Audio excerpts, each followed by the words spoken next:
ఏవో పడికట్టు మాటలు లాంటివి 4 పట్టుకొని ఎవరో రాసిచ్చిన స్క్రిప్టులు చదవడం వాటికి ఏమైనా వాల్యూ ఏమైనా ఉంటుందా చేసేసి. ఎప్పుడైతే ఆమె షర్మిలమ్మ మేము ఎప్పుడూ చెప్తూనే ఉన్నాం.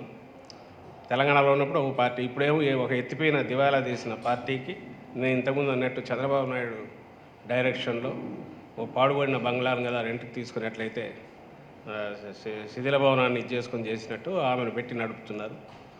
సో అక్కడి నుంచి ఏమేమి వస్తే అవన్నీ మాట్లాడుతుంటారు. టార్గెట్ టార్గెట్ జగన్మోహన్ రెడ్డి అనే దాంతోనే వెళ్తున్నారు. అది ఆ పార్టీ లక్ష్యం కావచ్చు, దానికి తగినట్టు ఆమె ట్యూన్ అయి ఉండొచ్చు. వెనకడ నడుపుతున్న వాళ్ళ లక్ష్యం అయి ఉండొచ్చు, దానికి తగినట్టు ఆమె ట్యూన్ అయి ఉండొచ్చు. అవే మాటలు వస్తున్నాయి. ఎన్ని రోజులు మాట్లాడినా అవే వస్తాయి. పోను పోను ఇంకా పెరుగుతాయి.